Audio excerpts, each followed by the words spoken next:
Maeve Sullivan had learned to measure her life by the things she'd lost, and by the night the storm rolled in, that list was nearly finished. She was 27, 7 months along, and completely alone in a crumbling cabin high in the Adirondacks, where the closest neighbor sat 4 miles down a road buried in ice, and the closest person who'd pick up if she called was nobody at all. There'd been a time when she was the finest midwife in the county, a woman whose hands had guided hundreds of babies safely into the world, until a hospital tore her apart to bury a mistake that wasn't hers, stripping away her license, her name, and every scrap of standing she'd ever earned. Her husband had walked out the very week she'd found out her pregnancy was high risk, leaving her with a wood stove she couldn't afford to feed, and a child she'd sworn to herself she'd never abandon the way the whole world had abandoned her. So that night, when she heard it cut through the shriek of the blizzard, she almost couldn't believe her own ears. The wail of an engine wrenched out of control, the gut-turning crunch of steel folding against stone, and then a hush, somehow worse than any sound. She found him a stone's throw past her fence, a huge man in a coat worth more than her whole cabin, face down in the snow with something dark spreading wide beneath him. He hadn't been cut, he'd been shot, and when she rolled him over, his gray eyes opened, far too clear for a man that close to gone, and he rasped, "Leave me here. There are people coming, and they'll kill you just for finding me." What he didn't know, what neither of them knew yet, was that this bleeding stranger was Rhodes Callahan, the most feared crime boss on the eastern seaboard, a man who ran an empire on nerves of steel and rules that never bent, and that hidden against his heart was a photograph of a woman Maeve would know the very second she saw it, because it was her own dead mother. 2 broken souls, 1 cabin drowning in snow, and a secret their fathers had buried years deep. She had every reason in the world to shut that door and let the cold carry him off. Instead, she knelt down in the snow, pressed her hands to the wound, and whispered the one thing her mother had ever taught her that still rang true: fear is only compassion that hasn't found its work yet. If you're the kind of person who believes a single act of kindness can change everything, do us a favor and tap that like button. Share this story with someone whose heart needs it tonight, and subscribe to the channel so you never miss a tale like this one. Now let's head back to that snowbound cabin, where a poor pregnant woman is about to save the life of the most dangerous man in the country, and change both their fates forever. Many hours before the sound of those engines tore through the night, the wooden cabin had grown so cold that Maeve could see her own breath hanging in the glow of the oil lamp. She sat beside the worn oak table, spreading her last coins across her palm like a child counting pebbles, already knowing before she counted them that they wouldn't be enough for anything worth counting. On the tabletop lay the bank's letter, opened wide, the bold lines at the bottom speaking to her in the politely merciless voice of people who had never been forced to sleep in the cold, telling her that the final deadline had arrived, that this house, this land, this last place of refuge she had in the world, would no longer belong to her once winter was over. She had read it so many times that she knew every word without looking, and she had stopped reading it because there were some fears that gained nothing from being faced directly except the power to wear away the little strength she still needed to survive the night. Her hands, the same hands an entire countryside had once spoken of with gratitude, trembled now, not from age, but from hunger and cold, and she placed them over the round curve of her belly to keep warm the only thing she had left worth protecting. Inside her, the baby stirred, a small movement like the flutter of a butterfly's wings deep in her belly, and Maeve gave a faint smile that no one saw, whispering to her child what she whispered every night, that Mama was here, that the baby would never have to know what it felt like to be left alone. She picked up the tiny, unfinished sweater, made from yarn she had unraveled from one of her own old scarves so she wouldn't have to buy a new skein, and her needles moved slowly through the weak yellow light, each stitch a promise she placed into a future she wasn't certain she would be allowed to reach. Outside, the wind began to change its voice, shifting from a thin whistle into a deep, hollow roar that warned of a great storm creeping down from the mountain peaks. And Maeve knew she had to prepare, because in this place, a storm could bury a person for days without anyone ever knowing. She rose, supporting her lower back with one hand, and walked to the wooden cabinet where she kept the few things that remained from the profession people had taken from her, though they could never take its knowledge from her hands. She drew out the worn cloth bag, and inside were the tools she still guarded like treasure: needles, thread, small bottles of medicine she had prepared herself from herbs gathered along the mountainside, and at the bottom of the bag, wrapped in a piece of faded velvet, was her mother's silver clamp, the instrument her mother's hands had used throughout a lifetime of bringing tiny new lives into this world. Maeve touched it for a moment,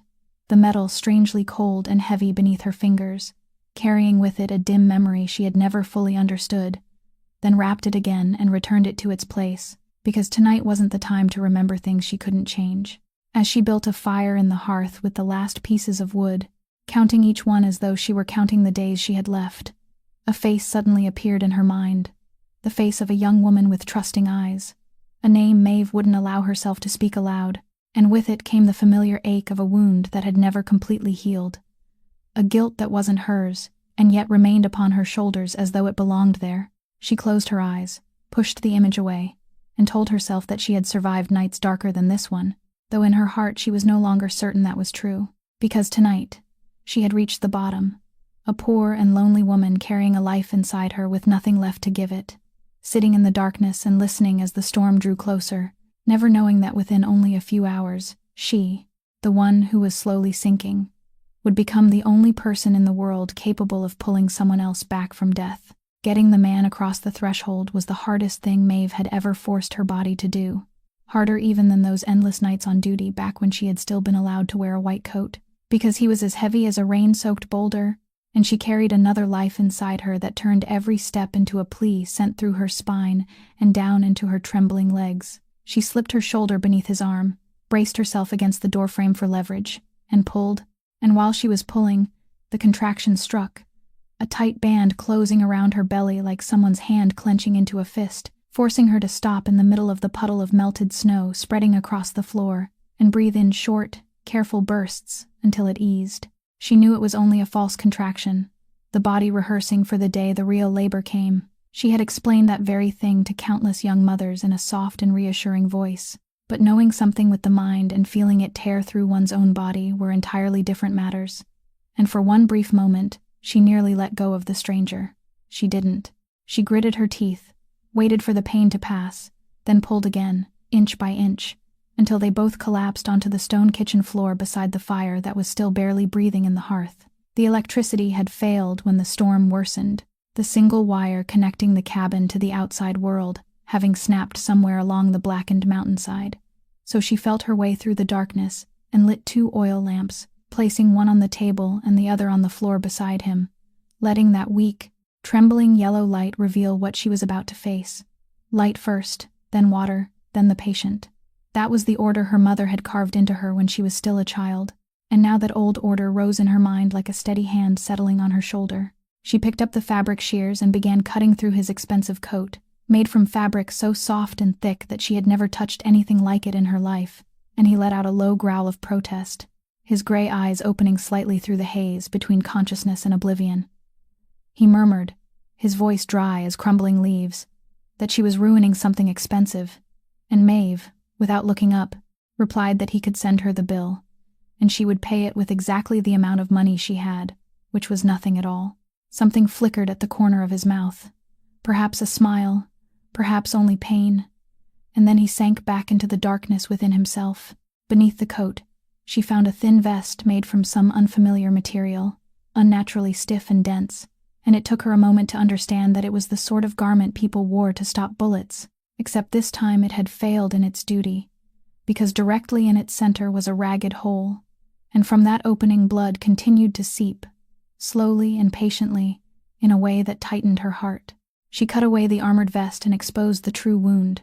and for one moment, panic rose inside her chest like floodwater, because she had no operating table, no anesthetic, no colleagues, nothing but a midwife's bag and a pair of hands that others had declared no longer worthy. Then her mother's voice came to her again, calm and steady amidst the storm in her mind, reminding her to focus on the task right in front of her, one step at a time, clear and methodical. Maeve drew in a deep breath, and her hands stopped trembling. She took warm water from the kettle on the stove and cleaned the wound, then used the forceps from her kit to draw out the small fragment of metal buried deep in his flesh,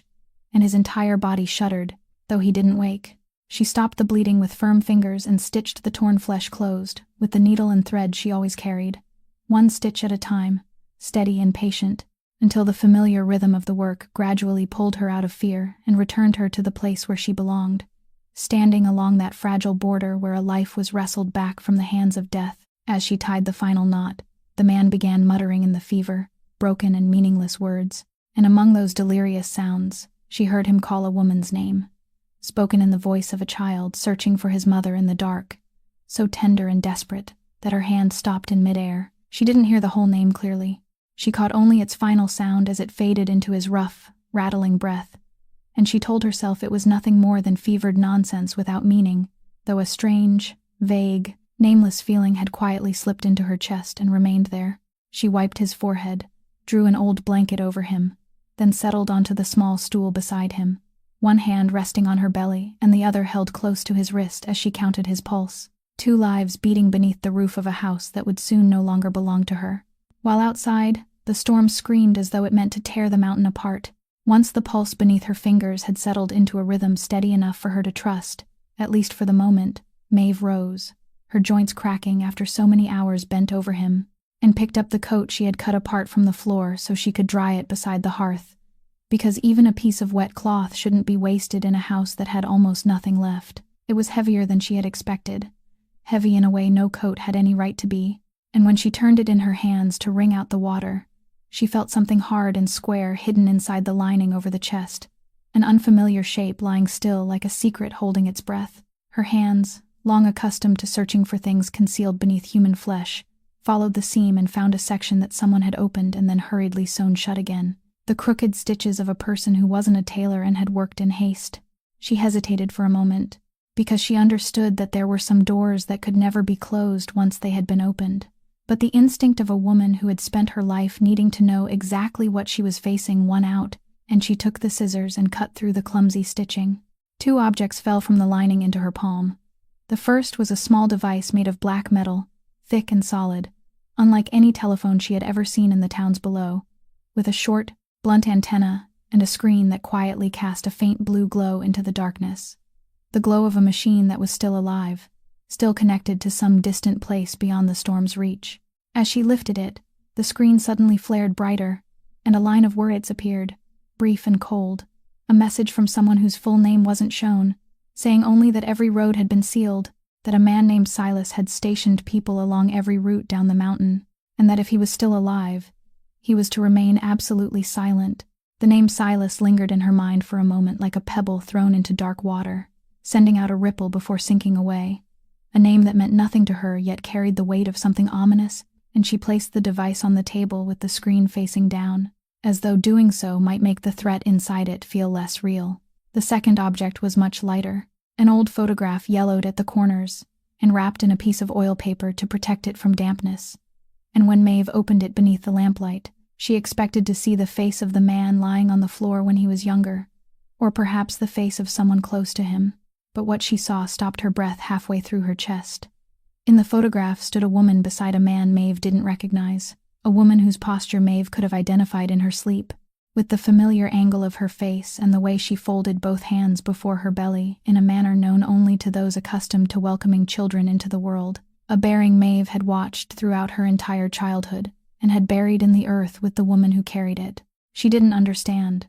She couldn't understand why that face was here, hidden close to the heart of a stranger who had collapsed, bleeding outside her door in the middle of a storm, hundreds of miles from anywhere it had any reason to be, and something began to tremble inside her chest, though not from the cold, a vague and wordless premonition that this night wasn't an accident, that invisible threads had been stretched into place long before she was born,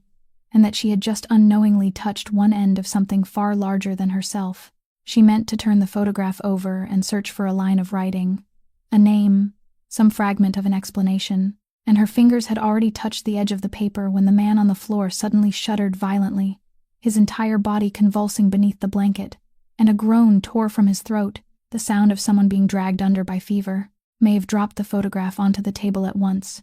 every question in her mind disappearing before the ancient and undeniable command of a life in danger, and she hurried to her knees beside him, pressing the back of her hand to his forehead and finding it burning like a live coal. The fever had come, just as she had feared, and now the photograph, the strange name on the blue screen, and the premonition screaming inside her chest all had to retreat and make way, because there was only one task before her now, to keep this man alive through the night, and she bent over him and did exactly that with everything her hands still had left to give. Maeve remained awake through the rest of the night, sitting beside the man with a basin of water and strips of cloth, wiping the sweat from him whenever the fever climbed, and slipping spoonful after spoonful of bitter herbal liquid between his teeth whenever he was conscious enough to swallow. And sometime near the hour when the sky began to fade from black into a weary shade of leaden gray, the fever finally surrendered, leaving him sunk in a deep and genuine sleep, his skin no longer bearing the waxen pallor of a man standing at the edge of death. The storm stopped at almost the same moment. Suddenly, in the way mountain storms often ended, the howling outside, dying within the span of a single breath, and leaving behind a thick, the white silence that covered the entire world, a silence so heavy that it awakened a vague uneasiness inside her before she could understand why. She walked to the frozen window, wiped a clear space through the mist clouding the glass, and looked outside, and what she saw turned her entire body to stone. They were standing there, surrounding her cabin, not as a disorderly mob, but as a ring arranged with the cold precision of men who knew exactly what they were doing, rows of gleaming black vehicles sitting motionless against the white snow, and between those vehicles stood men in dark coats, perfectly still, their breath rising in thin clouds through the freezing air, every face turned toward her door. They didn't make a sound. It was that silence that frightened her most, a disciplined, organized silence, the silence of a machine waiting for a command, and Maeve stood there with one hand resting over her belly, feeling fear rise inside her in a way she had believed she was no longer capable of feeling after everything life had taken from her. She had faced a bear in the forest, predators standing outside her gate, and a winter that had nearly claimed her life, and she hadn't faltered. But now, before that silent circle, her legs began to tremble. One man separated himself from the others and came forward, older than the men behind him, his hair gray at the temples, his face marked by the deep, weathered lines of someone who had spent far too much of his life living close to danger, and he stopped at a carefully measured distance, near enough to speak but far enough that she couldn't reach him. He called out in a hoarse and steady voice, asking whether their man was inside, and Maeve opened her mouth to answer when one of the men behind him stepped forward and handed him something. She recognized several of her old documents, the papers she kept hidden in a drawer that they had somehow searched without her knowing, along with the device bearing the blue screen that she had left forgotten on the table, a machine that had perhaps tracked itself and exposed everything about this cabin to distant eyes beyond the mountains. The gray-haired man lowered his gaze to the papers, and she saw his eyes stop upon a name, her true name, the name she had buried with her former life and had never allowed anyone in these mountains to know. And when he looked up at her again, his hardened face revealed, for the first time, a flash of genuine shock. He spoke that name aloud, slowly, as though he couldn't believe it himself, like a man who had lifted a stone and found beneath it something he had never imagined would be there. And Maeve stood frozen, because in that instant she understood that these men hadn't come looking for her, that they hadn't known who she was until this very moment, and that her name had fallen into their hands like a mystery powerful enough to leave even them stunned. She stepped backward, her heart pounding, unable to understand why a dead name could drain the color from a stranger's face as though he had seen a ghost. Then, from behind her, from the warm darkness of the kitchen, a voice rose, rough and weak, yet carrying a weight that seemed to press down upon the very air, calling the gray-haired man by name. What happened next was the strangest thing Maeve had ever witnessed.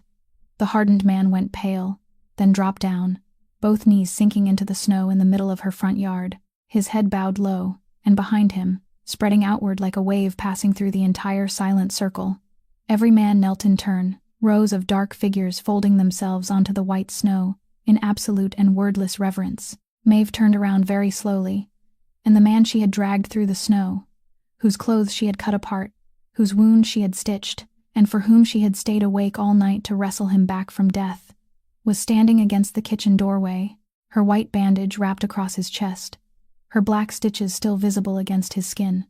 and he looked out at the yard filled with kneeling men with an expression of deep exhaustion and irritation, as though everything taking place before him were nothing more than another burden he no longer had the strength to endure. The man leaning against the doorway spoke, and his voice wasn't loud, because it didn't need to be. It was quiet and level, like a blade laid across a throat, as he told all of them to stand up, that they were trampling the woman's garden, and at once, as though some invisible cord had been pulled taut,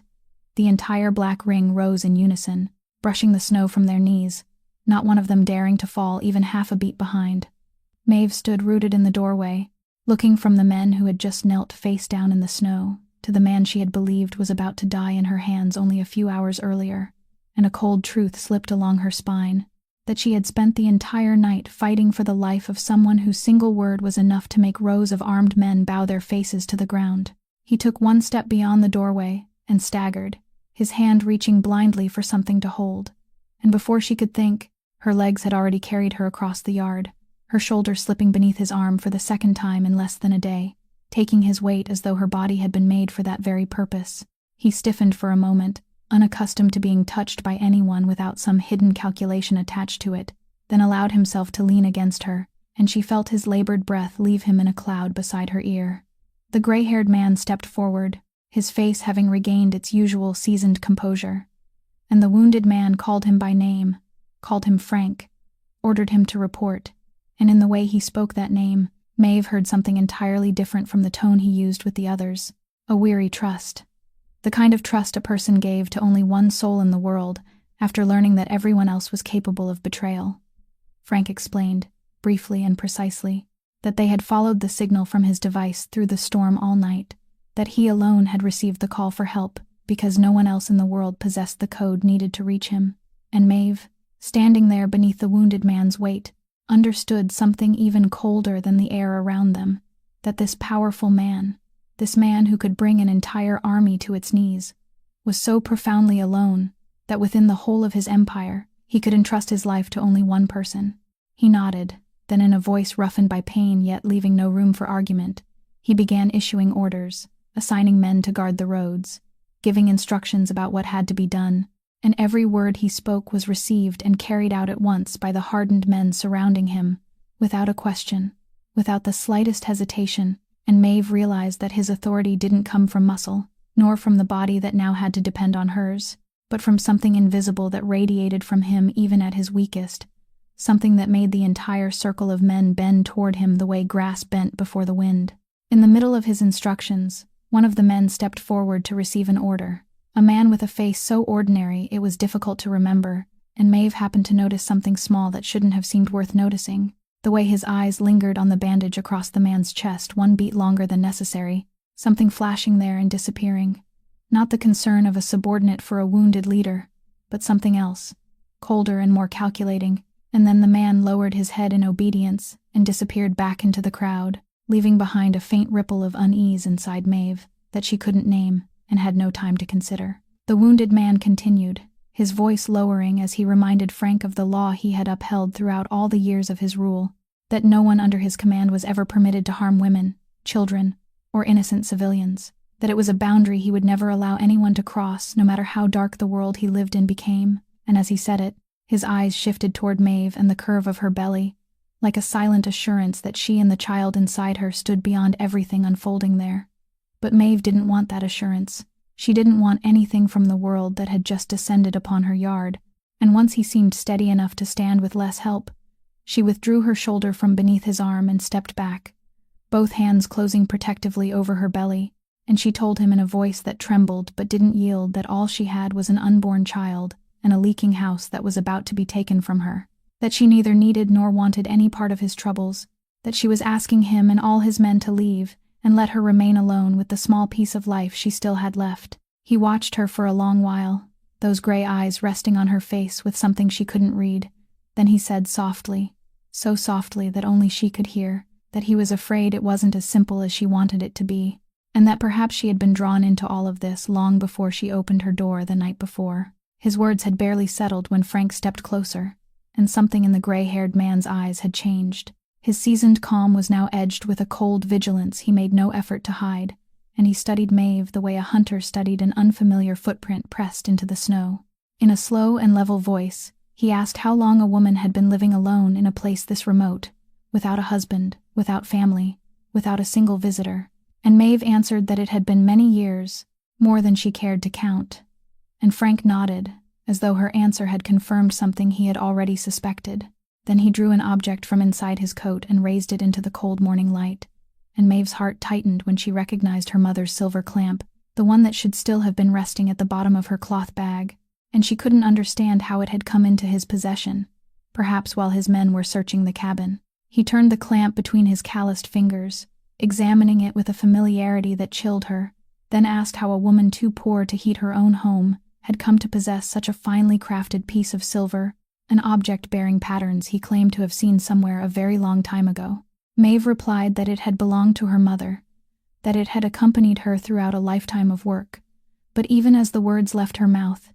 she heard how weak and suspicious they sounded, because she had never truly understood why a clamp used to welcome infants into the world had been made from solid silver instead of ordinary, inexpensive metal, and the vague premonition she had tried to push away throughout the night rose inside her chest again. Frank didn't relent. He stepped closer and, in the voice of a man who had buried too many comrades to believe in coincidence, began fitting each piece together before her like a mason laying one brick upon another, saying that his leader had been ambushed and forced to escape along the only road that hadn't been blocked, a road that had happened to lead directly to her gate, that beyond that gate lived a woman who had vanished from the world for years. A woman without a history or a past, hiding in the very place where a fugitive might be driven. And now that woman possessed an object marked by a world she should never have touched. He didn't speak the word aloud, but it hung in the air between them. The word spy, the suspicion that she was a trap prepared and placed directly in their path, and Maeve understood that he wasn't a fool making reckless accusations. He was a cautious man doing exactly what absolute loyalty to his leader demanded of him, and that was what made his accusation so frightening, because she had no answer to offer except "believe me," and those were the very words every liar used. She opened her mouth to defend herself, to say that she hadn't even known who the wounded man was until an entire army knelt outside her door, when at that exact moment the pain struck, and this time it wasn't a false contraction like the one from the night before. It was entirely different, deeper and more violent, a merciless band tightening around her whole abdomen and folding her forward, making her stumble and clutch the doorframe as a strangled cry escaped her throat. The entire yard went silent for one heartbeat. Then Maeve heard his voice cut through the air, sharp and decisive as a blade, ordering everyone to step back, ordering Frank to stop immediately, and he declared with an authority that allowed no hesitation that the woman was in danger and that not one of them was permitted to come another step closer to her. The armed men retreated at once, and Frank stepped back as well, though the suspicion in his eyes remained untouched, and the man who had lain dying in her hands only the night before pushed the blanket from his shoulders and moved toward her, one hand still pressed against the wound in his chest while the other settled on her shoulder to hold her upright. Maeve looked up at him through tears of pain, and in that unsteady moment, she realized that for the first time in many years, someone was standing between her and the whole world, that the feeling of being protected by another person was so unfamiliar that it hurt her in a way that had nothing to do with the contraction, and she allowed him to support her, the strongest and the most wounded of them, leaning against one another inside the silent circle, while the baby within her gave a powerful kick, as though reminding them both that it was still there, still waiting for its turn to enter this broken and tangled world. The contraction finally eased after a long while, leaving Maeve leaning against his arm and struggling for breath, beads of sweat glistening across her forehead despite the bitter cold, and he helped her sit on the small stool inside the kitchen, signaling for one of the men to bring her water, every gesture carried out with a calmness that astonished those standing nearby, because they had never seen their leader bend down to care for anyone. Yet even in the middle of that fragile moment, Frank still wouldn't let the matter go, and he motioned for one of his men to step forward from inside the cabin, the man who had searched more carefully through everything the little house concealed, and in his hands were Maeve's worn cloth bag and something he had pulled from its bottom, something she had believed was safely wrapped inside the faded piece of velvet. He handed it to Frank, and this time, when the gray-haired man took it and turned it beneath the light, the hunter's suspicion vanished from his face and gave way to such profound shock that even he fell silent. It was still the silver clamp, but now he turned it over, wiped away the dull layer of dust clinging to its back, and uncovered a tiny engraved mark that Maeve had never noticed throughout all the years she had kept it, an intricate emblem cut deep into the silver, and when Frank saw it, his head snapped up toward the man standing beside her with an expression Maeve couldn't begin to understand. He stepped forward and took the clamp from Frank's hand, and when his eyes settled on the engraving, she saw something very much like disbelief pass across his usually cold face, a narrow crack opening in the ice, and he quietly asked her, his voice altered now, where she had gotten it. Maeve answered with such honesty that the truth itself made her sound defensive, saying it had belonged to her mother, that her mother had used it throughout her entire life as a midwife, that Maeve had never seen the engraving before and had never thought to ask why a simple clamp had been made from silver, because her mother had carried every answer she possessed into the grave many years ago. She swore to him that she didn't know what the mark meant, and she saw in his eyes that he believed her, or at least that he believed she was every bit as bewildered as they were, and that made everything infinitely stranger, because the mystery no longer rested on only one side, no longer concerned whether she had been planted there as a trap for him, but had become a question suspended between them both. Why an emblem belonging to his world had been in the possession of the dead mother of a poor midwife living at the farthest edge of the mountains. Frank stood motionless, and Maeve saw the suspicion in his eyes beginning to fracture, not because he had come to trust her, but because this new piece fit nowhere within the picture he had constructed, for a trap would never carry a riddle that even the person who had set it couldn't solve. As the kitchen sank into silence, the man's thoughts drifted backward through the years, toward the face of the person who had driven him to the brink of death, a man who had once stood beside him almost like family, someone he had called brother, someone he had trusted and raised up, a man named Silas with an easy smile and an ambition buried deeper than the ravines within these mountains. He remembered how everything had begun to split apart when Silas wanted to tear down the rules he had upheld for so many years, wanted to reach into the filth he had always forbidden, the enormous profits purchased with the blood of innocent people, women and children, the very boundary he would rather die than cross. And when he refused, when he reminded Silas that as long as he remained in power, that law would stand, Silas had smiled and bowed his head, then quietly built the ambush on the deserted road, using the very secrets only a trusted man could have known to drive him toward death. He returned to the present, closing his hand around the silver clamp so tightly that its engraved lines pressed into his flesh, and he watched Maeve for a long while, the woman carrying both a life and a mystery she herself knew nothing about. And he understood that whoever she was, whatever strange thread connected her to his world, it had been laid down long before this stormy night, by a hand that had been buried for many years. Outside, one of his men hurried to Frank and whispered something into his ear, and Frank's face hardened, because word had just arrived that Silas had begun tracing their path, that the ring of protection surrounding this small cabin wasn't truly safety at all, but only a brief stillness before the real storm. The storm wearing a human face found its way to them. When night fell once more and Frank had gone outside to arrange the guards around the house, the kitchen settled into a different kind of stillness. No longer the threatening silence of the morning, but something almost gentle, with only the crackle of the fire in the hearth and the wind outside, which had finally stopped howling. He sat in the chair beside the fire because Maeve had ordered him to rest, and strangely enough, he had obeyed her, the man before whom an entire army bowed, now sitting down without protest at the command of a poor midwife, and he watched in silence as she cleared away the strips of cloth and the little bottles, her hands never ceasing their work even though exhaustion was plainly etched across her face. He asked when the baby was due, his voice stripped of some of its authority and softened by something close to curiosity. And that simple question, coming from a man who lived surrounded by death, made Maeve's hands pause. She answered that there were only about 2 months left. If everything went well, then fell silent, because that word "if" lay heavy inside her chest, and he, with the sharp instincts of a man who had learned to read people in order to survive, immediately recognized the wound hidden beneath that silence. He asked again, more gently this time, why someone with hands as gifted as hers had been forced to hide at the farthest edge of the wilderness, and Maeve meant to give him the familiar answer she always used to push people away, but something in his steady gray eyes, or perhaps only the fact that she was too tired after so many years of carrying everything alone, caused the shell around her to crack, and for the first time in many years, tears spilled from her eyes. Slowly, in broken fragments, she told him about the day her entire life collapsed, about a young woman named Josephine, whom she had always called Josie, a mother who had come to her with complete trust, a girl to whom Maeve had promised that both she and her child would return home safely. She told him that a mistake had been made on that fateful night, a mistake not caused by her hands, but by someone above her, someone with power and reputation, and when everything began to go wrong, that person had tried to bury his own failure by placing all the blame upon her. Her voice tightening, she said that Josie's baby had lived, that she had managed to save that tiny life and place it into loving arms, and that this was the only comfort she had left during the long, sleepless nights.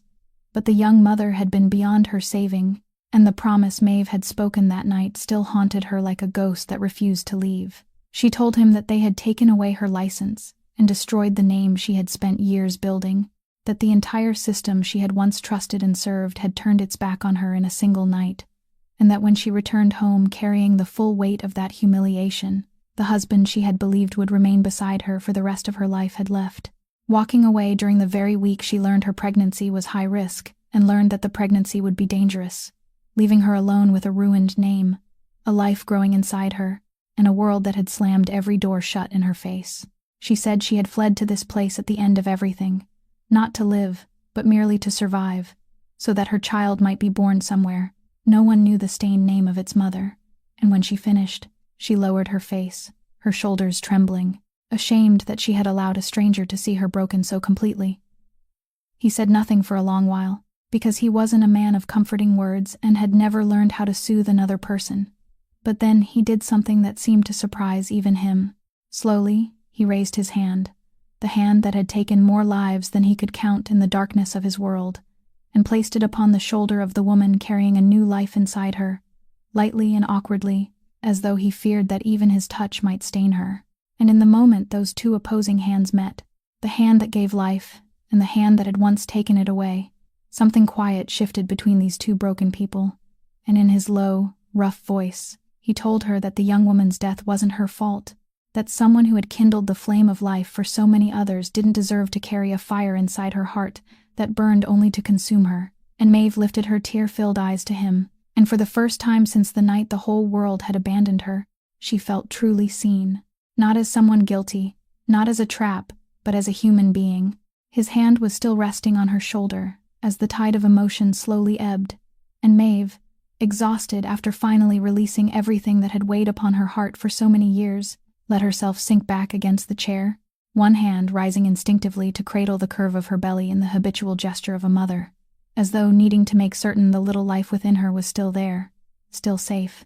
And at that exact moment, the baby stirred, then kicked, a strong and unmistakable movement that brought a faint smile to Maeve's lips through the tears still clinging to her lashes.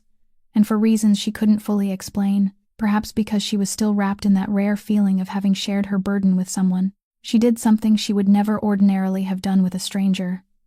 She took the hand resting on her shoulder and gently guided it downward, placing it over the spot where the movement had come. He stiffened at once, his entire body tightening, as though he had touched something more dangerous than any blade he had ever faced,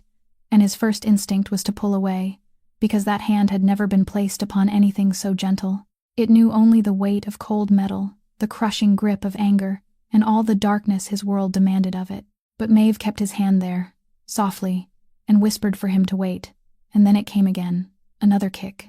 this time directly beneath his palm, a pulse of pure life traveling into his flesh, tiny and fierce, a growing child reaching toward the world with all the fragile strength it possessed. And that man of steel, the one who had stood without flinching before gun barrels, betrayal, and even death itself as it closed around him the night before, suddenly became completely still. The whole room seemed to hold its breath around him, and Maeve saw something break open deep within those gray eyes, something that had perhaps been locked away for a very long time, from before he became the man an entire empire had learned to fear. He didn't speak, because no words were large enough to contain what was happening inside him, and he simply sat there, his broad, rough hand resting against the belly of the woman before him, feeling every movement of a life that had never known hatred, had never known the world of blood and shadows he ruled, a life that was simply life itself,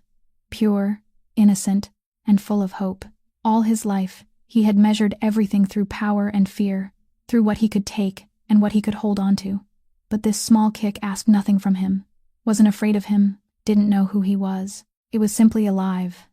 And that unconditional life reached a place inside him that nothing had touched in many years. Then, slowly, a tear slipped from the corner of his eye, only one, quietly tracing the hard lines of his face, and he didn't wipe it away, perhaps because he didn't even realize it was there, or perhaps because in that moment he was no longer the most feared boss along the coast, but only a man, exposed and fragile before the simplest miracle life could offer. Maeve saw the tear, and she said nothing, because nothing needed to be said. She understood that there were moments words could only diminish, and so she quietly left her hand resting over his. Two people from worlds separated by an impossible distance sitting together beside the fire, joined by the beating of a tiny heart that had not yet entered the world. In that moment, inside the simple wooden cabin buried beneath the snow, his empire, with all its power and all its sins, seemed strangely distant and meaningless, and the only thing that felt real, the only thing that mattered, was the small life kicking beneath his palm and the woman who had taught him, through one simple gesture, that hands that had once carried death could still learn how to cradle life. When he finally withdrew his hand, he did it slowly, with unmistakable reluctance, like a man who had been permitted to visit a place he knew he might never be allowed to return to. And he looked at Maeve with an expression that had changed completely, no longer the gaze of someone studying a mystery, but the gaze of a man who had just been reminded that even inside a person who believed he had lost everything, something still remained worth saving. That fragile peace didn't last long, because just as dawn began to break again, another snowstorm came rolling down from the northern peaks, dense and blindingly white, cutting off every road and trapping the entire group inside the little cabin like animals sealed within a cave. And with the storm came a young man carried in the arms of the others. He was still very young, barely past 19, with a face that retained the softness of adolescence, despite the hardened shell of the world he had chosen to enter. And he had been wounded during a clash with Silas's men along the outer perimeter, a deep gash in his thigh that had bled throughout the long journey across the snow. The family's private physician was stranded somewhere farther down the mountain because the storm had blocked every route. And when the armed men gathered helplessly around the young man, their eyes, including Frank's, finally turned toward the poor woman sitting beside the hearth. Maeve didn't hesitate for even a moment, because to her, a life in danger was never a choice to be considered, but always a command that had to be obeyed. And she rose, forgetting both her own exhaustion and the heavy burden of her pregnancy, and began working with hands that had once again become steady. She cleaned the wound, stopped the flowing blood, and used the familiar instruments and thread to stitch the torn flesh in his leg closed, whispering gentle words of reassurance into the ear of the feverish young man, using the same voice she had once used to guide tiny lives into the world, and now used to persuade one young life to remain within it. The men stood around her in silence, and Maeve could feel the suspicion in their eyes slowly dissolving, replaced by something close to respect, because they were watching a woman they had only recently suspected of betrayal spend every last measure of her strength saving one of their own without asking for anything in return. Frank stood nearest, following every movement of her hands, and across his weathered face, another frozen layer of doubt quietly cracked and fell away. When the wound had been stitched and the bleeding had stopped, the young man remained trapped in a fevered delirium, and he began muttering broken words, fragments from a mind drifting between consciousness and darkness. And Maeve, wiping his forehead, paid little attention at first, until a name escaped his lips and caused the entire room to fall suddenly silent. In halting, fevered whispers, the young man said that he had seen it, that he knew who had betrayed their leader, that the person secretly feeding information to Silas, the man who had stood among their ranks for so long, wasn't some unfamiliar face, but the very person Frank trusted more than anyone in the world, the right hand he himself had chosen, supported, and raised up. Frank spun around, his face drained white, because the name the young man had spoken in his delirium belonged to the man in whom he had placed his complete faith, the man who had stood beside him through more battles and brushes with death than either of them could count. And in that moment, Maeve suddenly remembered the ordinary face she had noticed among the crowd the morning before, the face so unremarkable it was difficult to remember, and the eyes that had lingered one beat too long upon the bandage across their leader's chest, along with the ripple of unease she hadn't been able to name. The man leaning beside the hearth clenched both hands into fists, and in his eyes was a pain deeper than the bullet wound in his chest, because betrayal by an enemy was common in the world he inhabited, but betrayal by the very man in whom his most loyal lieutenant had placed his trust was a blade that cut all the way to the bone. Yet outside, the storm continued to howl, imprisoning them inside the small cabin without any way of escape,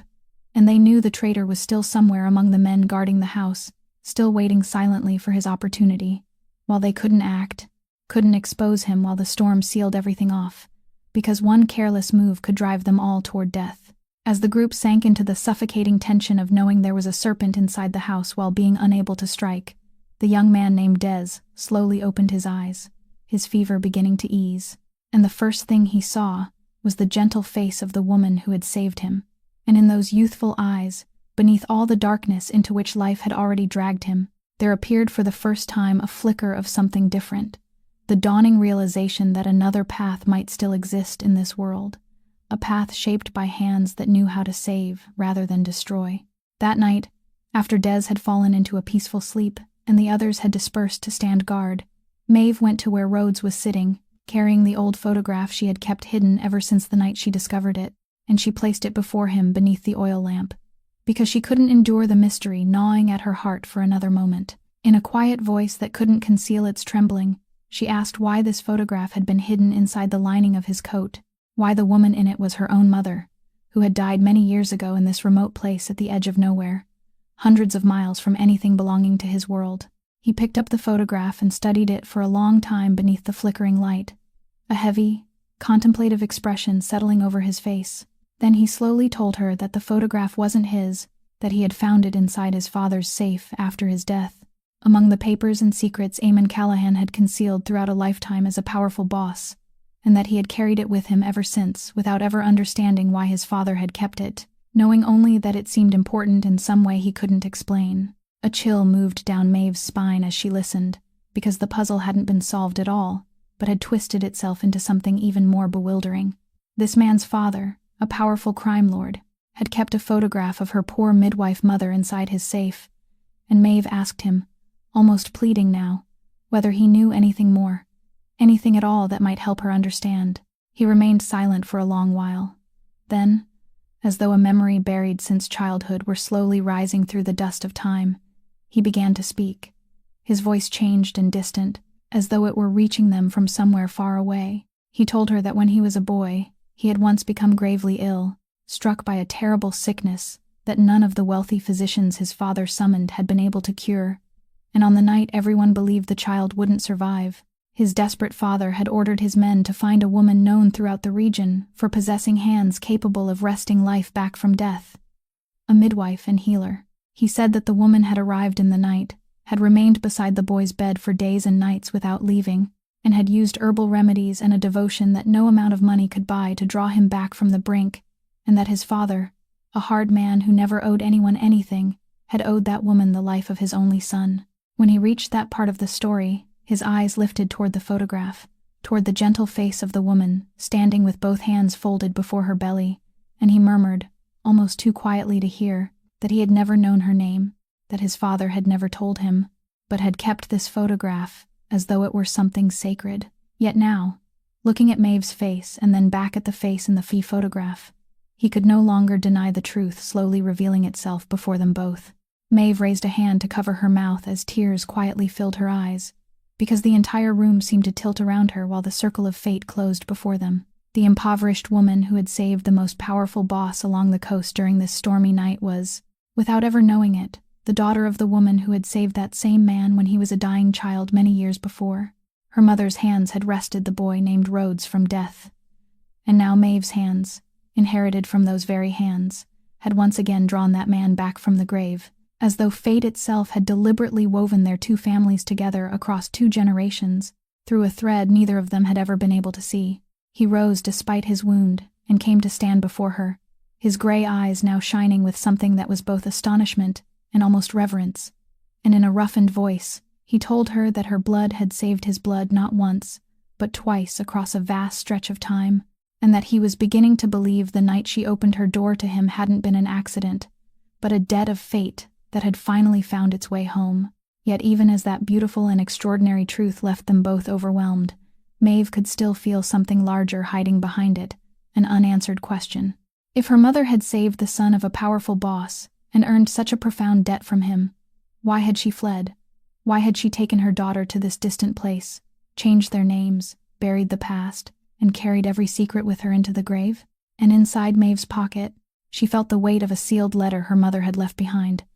a letter she still hadn't found the courage to open. The letter had not yet been mentioned when the storm outside began to ease, the dense white curtain of snow that had imprisoned them throughout the day visibly thinning, and with it, the false shelter of safety surrounding the cabin began to dissolve. Frank was the first to sense that something was wrong when he discovered that the traitor whom Des had just named had already fled his guard post some time earlier, and one of the group's communication devices had vanished with him. The truth revealed itself with cold and merciless clarity. While the storm had sealed every road, the betrayer had been unable to bring Silas to them, but he had accomplished something even more dangerous. He had waited patiently and secretly transmitted the cabin's exact coordinates, little by little, during the brief moments when the storm weakened. And now that the sky was clearing, Silas had been given enough time to gather his men and was already on his way, an army hungry for revenge crawling up the mountain through the deep snow. The entire cabin immediately shifted into a state of urgent tension, the hardened men checking their weapons with grim faces.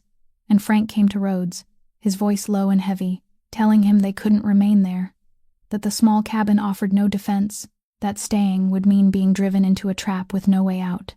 Yet every road down the mountain, they knew, had already been blocked by Silas's men, or soon would be. Rhodes, though his wound had barely begun to heal, rose with the cold authority returning to his eyes. But even he had no answer for the tightening vice closing around them. And in that moment of helplessness, while men seasoned by countless battles stood looking at one another without a path forward, a quiet voice came from beside the hearth. Maeve stood, supporting her lower back with one hand, and said that she knew a way, an old trail marked on no map and invisible to any navigation device, a road known only to those who had spent their entire lives upon this mountain. Frank turned toward her with suspicion,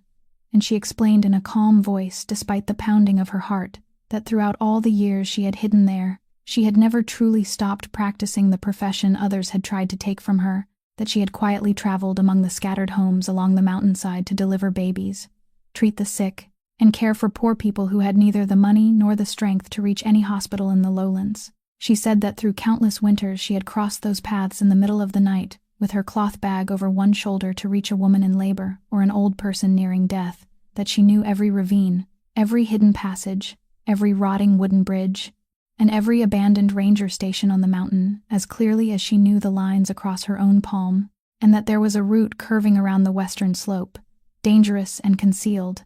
leading to an old ranger station where they could take shelter, a path Silas could never know, no matter how many men or weapons he possessed. Rhodes watched her for a long time, and in his eyes Maeve saw not only the calculation of a commander measuring their chance of survival, but something gentler, an understanding that the quiet kindness she had given throughout all those years, without ever asking for repayment, had now become the lifeline capable of saving them all. Frank, who only the day before had looked at her as a traitor, now bowed his head and accepted her guidance without a word of protest, and within that gesture lay a silent act of remorse. They gathered their belongings quickly, supporting the weakened Des and the other wounded men, and Rhodes ordered the entire group to move in absolute silence, and then Maeve, a woman 7 months pregnant with weary legs and an aching back, stepped forward to lead them, her familiar cloth bag hanging over her shoulder, her eyes searching through the twilight snow for landmarks only she could recognize. Behind her moved the entire army of the most powerful man in the region,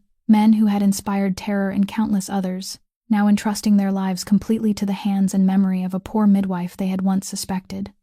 And ahead of them waited darkness, cold, and the fragile hope that the kindness she had quietly sown throughout the years would be strong enough to guide them through the night. The path Maeve led them along wasn't a road by any meaning these men had ever understood. It was a slender thread winding between snow-covered trees and sheer walls of stone,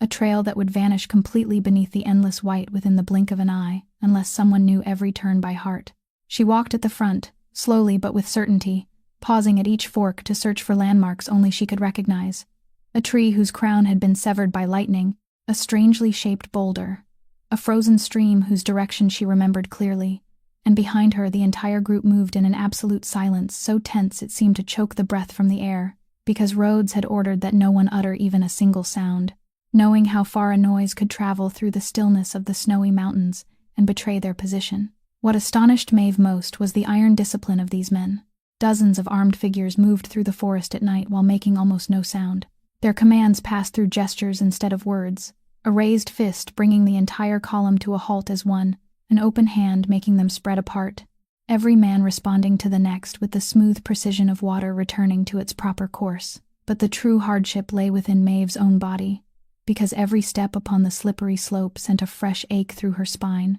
and somewhere midway along the journey, the contractions began to return, tightening around her belly in waves that forced her to stop, one hand gripping the trunk of a tree, her teeth sinking into her lower lip so no cry could escape, waiting for the ring of pain to pass before continuing onward. Rhodes walked directly behind her, and although he was struggling with the wound in his chest, each time she faltered, he silently reached out to steady her elbow, saying nothing, offering through that touch alone a quiet strength. And she realized that two wounded people were guiding one another through the darkness, each enduring for the sake of the other, in a way neither of them could explain. There came a moment when they were edging along a narrow shelf of stone above a bottomless ravine, and his legs suddenly buckled beneath him from exhaustion. His large body swayed toward the precipice. And in that instant, Maeve could have done what anyone in her position might have been forgiven for doing. She could simply have remained still. She could have chosen not to reach for him and allowed the violent world that had dragged her into its troubles to settle its own affairs. But she didn't hesitate for even 1,000th of a second. She lunged forward, seized his arm with every last measure of strength remaining in her heavy body, and pulled him back from the edge. They collapsed together onto the safety of the snow, and she held him while struggling for breath, her heart racing from fear and exertion alike. Frank, walking directly behind them, witnessed the entire moment, and in the gray-haired man's eyes, the final shard of suspicion shattered completely, because he understood that had this woman truly been a trap, someone planted to destroy his leader, then this had been the perfect opportunity, placed into her hands without the possibility of blame, and she had cast it aside without hesitation. She had risked both her own life and the life of the child inside her to save the man Frank had suspected only yesterday that she intended to kill. He stepped forward,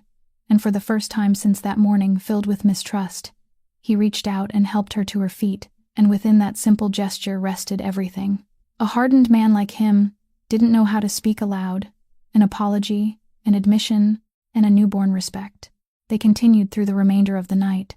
and when the first pale light of dawn began to seep into the snow, the old ranger station appeared before them, a low wooden building tucked beneath the shadow of a cliff, its roof sagging beneath the weight of countless winters but still intact,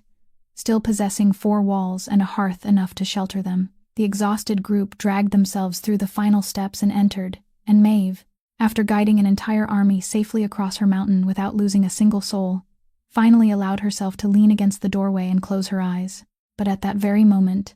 a pain unlike all the others tore through her body, deeper and more real,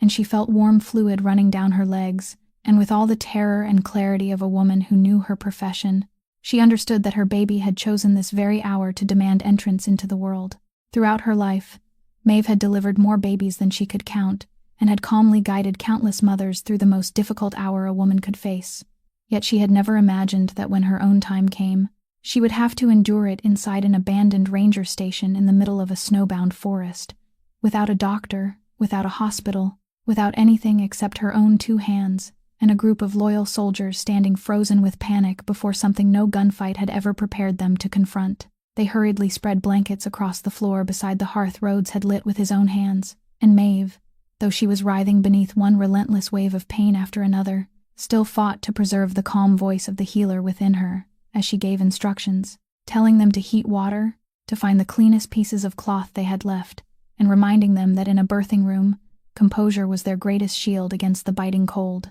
The birth was going to be difficult. She knew it from the first true pains. The baby was coming earlier than it should, and her body had already been drained by sleepless nights and an entire night crossing the mountain. And between the tearing contractions, a face rose again in her mind, Josie's face, along with a single sentence echoing from the deepest pit of memory, the promise Maeve had failed to keep so many years before, and a freezing terror nearly pulled her under, the fear that history was about to repeat itself, that this time she would be the woman who didn't survive. It was in that moment, when she began to falter, that Rhodes's voice reached her, deep and steady like a ledge of stone, standing firm against a flood, reminding her that she had saved him, that those hands had never willingly surrendered a life,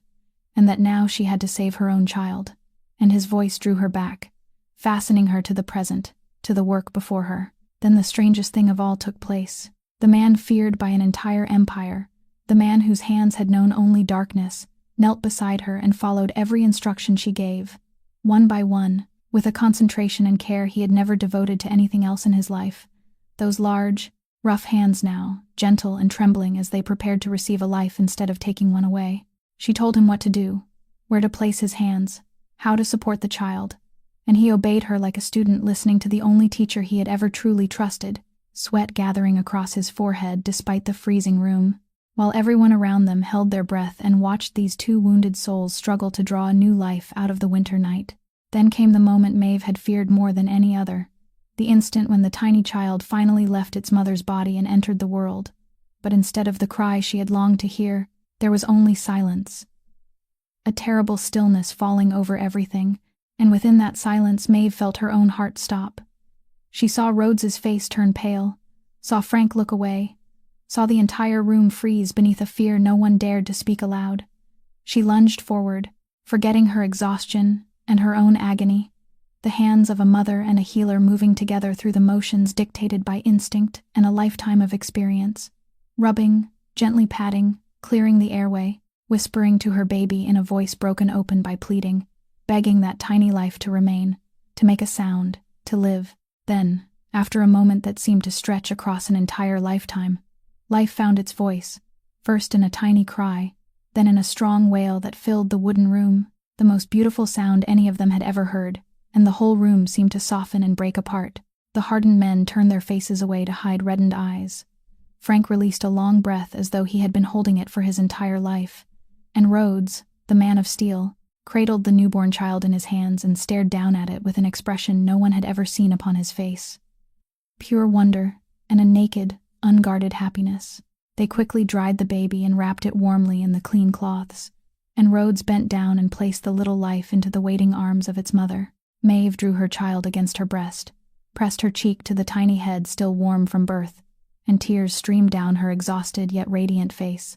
And in that moment, inside an abandoned ranger station at the farthest edge of the mountain, surrounded by people fate had somehow driven to her side, the woman once abandoned by the entire world finally held in her arms the reason she had been meant to survive.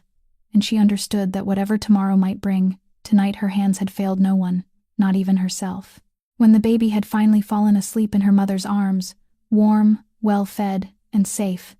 and the room had settled into a gentle stillness unlike anything it had known before, Maeve at last reached into her coat pocket and drew out the sealed letter she had carried with her for years, without ever finding the courage to open, the one her mother had left behind with the instruction that it was to be read only when the people from the past came looking. She understood now. At last, she understood that the day had arrived, that the people from the past truly had come, and with trembling fingers she broke the wax seal that had grown brittle with age, unfolded the yellowed sheet beneath the firelight, and began to read aloud the familiar sloping handwriting of the mother who had long since passed away. In the letter, her mother wrote that if Maeve was reading those words, it meant the world she had spent her entire life fleeing had finally caught up with her daughter, and she was sorry for leaving Maeve a burden she should never have been forced to carry. She told of a night many years before, when she had been a poor midwife known only for the skill of her hands, and a powerful man had sent people to fetch her in the darkness and bring her to the bedside of his dying son, a boy whom every physician had already given up on, and she had remained beside that child for days and nights without rest, and had wrested him back from death. She wrote that the man, Eamon Callahan, had been so deeply indebted to her that he gave her a specially crafted silver clamp engraved with the emblem of his family, a vow that the Callahan bloodline would forever owe a debt to the hands that had saved his only heir, and that this was the very clamp she had used for the rest of her life.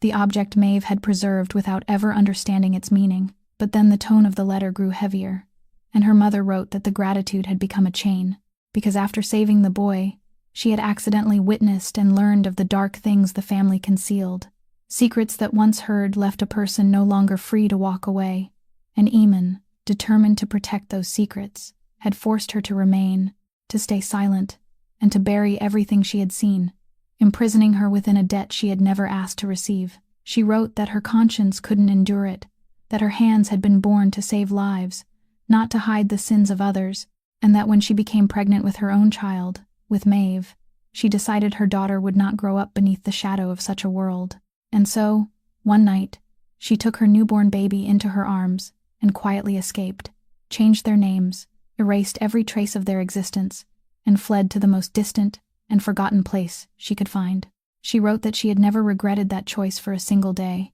even though its price had been a lifetime of poverty and fear, even though those harsh years in hiding, those winters of deprivation, and those long journeys made without anyone's help, had slowly worn away her health until her body could no longer endure, and she died while Maeve was still far too young, leaving her daughter alone with a false name and a secret she had never had the chance to reveal. In the final lines, Her mother wrote that if fate ever brought Maeve face to face with that family again, she must remember that she owed them nothing, and that they no longer possessed any claim upon her. That she must live according to the truth her mother had taught her. That their hands belonged to life, and that Maeve must freely choose her own path, the freedom her mother herself had never been given. Maeve folded the letter, tears falling silently onto the face of the sleeping child in her arms, and when she looked up, she saw Rhodes sitting quietly beside her, having heard every word, and upon his face rested a depth of pain and understanding, because now they both knew the bitter truth binding them together, that her mother had sacrificed her entire life, and ultimately her life itself, simply to escape the world his father had ruled, the same world Rhodes now commanded. The two of them sat there in the fading firelight, each carrying the weight of the guilt left behind by a dead father and a dead mother, two children still paying the price for the choices of a generation that had passed. And within that silence was something both painful and strangely liberating, because for the first time, they could see the entire thread of fate that had woven their lives together, and with it came a quiet question rising between them, whether they might choose a different path from the ones their parents had chosen. When dawn truly came and the immediate danger had, for the moment, subsided, he sat upright beside the fire with the sleeping baby within his sight, and its mother resting nearby, overcome by exhaustion, and he took hold of the device with the blue screen that Frank had managed to recover, the very thing that had betrayed their location, yet had also become the instrument that might save them. Throughout all that time, while the traitor had been secretly transmitting their coordinates, the device had been quietly recording everything, every message, every communication route, every digital trace, leading directly from the betrayer within their own ranks to Silas's hand, an unbroken chain of evidence exposing the entire conspiracy that had nearly taken his life. He sat there for a long while, weighing what lay before him, because he knew he had reached the place where two paths divided. One was the path his father and the whole world he had built had always chosen, the path of darkness and silent vengeance, where a traitor vanished without a trace, and every truth was buried to preserve the illusion that the family could never be touched. The other was a road no one in the Callahan bloodline had ever dared to take. And when he looked toward the woman sleeping with her child in her arms, the woman whose mother had sacrificed her entire life so she wouldn't have to remain in a world built upon buried secrets, he made his choice. He summoned all his people, both the loyal men and the traitor still hiding among them, believing he had not yet been discovered, and before all of them, beneath the cold, clear light of day, he did what no boss before him had ever done. He brought the whole truth into the light, instead of hiding it in the shadows. He raised the device and read the evidence aloud, message by message, exposing before the entire family the man who had stood among them while selling them out, and when the traitor's name was spoken and his face identified, the room fell deathly still. Frank himself, the man who had trusted him, stepped forward and took away his weapon, the gray-haired man's face marked by the pain of someone betrayed by his own judgment, though his hands didn't tremble. The traitor tried to deny everything and tried to plant doubt, but the evidence was too clear, and no one believed another word he said. What astonished them most was what Rhodes said next, because instead of giving the order they all expected, the order of death demanded by the brutal laws of their world, he declared that neither this man nor Silas would die by their hands. His voice carried through the wooden room with unshakable certainty, as he said that the cycle of blood repaid with blood had continued for far too long, that it had consumed his father, and had nearly consumed him as well, and that he wouldn't allow the child born the night before to grow up in a world where every problem was answered with death. He ordered that the traitor and Silas be surrendered to the law, along with all the evidence of their crimes, that this time justice would be carried out not in darkness with silent bullets, but in the open light of day through the laws of men. And while the seasoned men around him exchanged stunned looks at a decision that went against everything they had ever known, Maeve, now awake and quietly watching from the corner of the room, with her baby in her arms, felt something warm rise inside her chest. She understood that what he had done wasn't merely a clever reversal of fortune, but a moral choice, an act that broke the dark cycle binding his family through generations, and she realized that the tiny life sleeping in her arms, born in the heart of winter, inside an abandoned ranger station, had unknowingly become the reason a powerful man chose light over darkness. When it was over, when the traitor had been taken away, and the final orders had been given to bring Silas before the law, Rhodes came to Maeve's side, looked down at the sleeping child, then at her, and quietly said that all his life he had believed strength lay in the power to make others afraid, But she, a woman who possessed nothing except her hands and a heart that refused to close, had taught him that true strength lay in choosing compassion even when the whole world gave him permission to choose cruelty. And Maeve, looking into gray eyes now lit by something she hadn't seen on that first stormy night, understood that the man her mother had saved when he was a boy, the man Maeve herself had saved once again in the snow, had finally saved his own soul. The days that followed passed like a dream Maeve had never dared to dream, because once the group had returned safely and life gradually settled into stillness again, the man didn't forget what she had done for him, and he set about restoring to her the very thing the world had so cruelly taken away. With all his resources and influence, he had the finest people reopen the wrongful case that had destroyed her life, dig through the truth that had been buried for so long, and finally bring into the light the mistake that a powerful man had placed upon her shoulders years before in order to save himself. Maeve's name, the name that had been stained and crushed beneath lies, was finally cleared. Her honor and medical license were restored, and the young woman named Josie, whom she had carried in her heart like a wound that would never heal, was at last vindicated alongside her, because the truth of that fateful night was now known to the world exactly as it had truly happened. One morning, Frank came to see her, the gray-haired man who had once regarded her with the deepest suspicion, and he did something a hardened man like him rarely did. He bowed his head before her and offered a sincere apology, admitting that he had looked at her through the eyes of someone who had buried too many losses and had forgotten how to believe in goodness, and that she had taught him that sometimes the greatest miracles in this world came from the humblest places, from a pair of hands that asked for nothing except the chance to save someone else. The young man named Des, whom she had pulled back from death,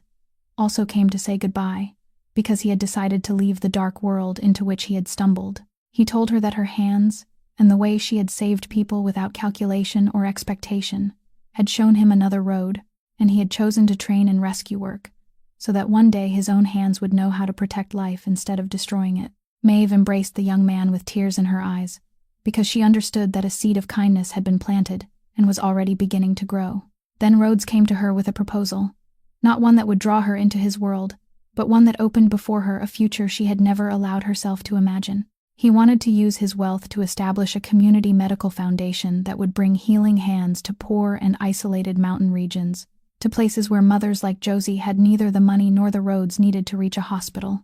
And he wanted Maeve, the finest healer he had ever known, to lead it all, a way for the world his family had once filled with darkness, to begin returning a little light to life. Maeve looked down at the child sleeping peacefully in her arms, the tiny life born in the depths of winter that had changed the fate of so many people, and she thought of her mother, of the hands passed down to her, and of the truth her mother had written in her final letter, that their hands belonged to life, and she understood that she had finally found a way for that inheritance to become not a burden, but a gift. She accepted, and with that decision, she closed the door on the lonely years of hiding at the farthest edge of the mountain, closed the door on a lifetime lived in fear and humiliation, and stepped into a new journey where her hands and her heart had finally found the place where they belonged. And when the morning sunlight poured through the window, falling across the peaceful face of her child and across her own face, now softened of its weary lines, Maeve wiped away the final tear with the back of her hand, held her baby tightly against her heart, then turned toward the room and began to work. This story, ladies and gentlemen, leaves us with a simple yet profound truth, that the worth of a person doesn't lie in their position, their wealth, or their past, but in the choices they make during the moments that matter most. That one small act of kindness, given freely without expectation of repayment, can alter even the lives that seem already sealed by fate, and that no matter how cruel life may be to us, compassion will always remain a strength capable of healing and saving, not only others, but ourselves as well. If this story has touched your heart, please subscribe to our channel, press the like button, and share it so that together we can spread meaningful stories and enjoy many more compelling videos every day. We would also love to know how this story made you feel, so please leave a comment and share the thoughts that rise from the deepest part of your heart, because every message you leave is a precious source of encouragement to us. Thank you for listening until the very final moment. We wish you and your loved ones abundant health, a joyful life, serenity, and peace each day. Goodbye for now, and we'll see you again in the stories to come.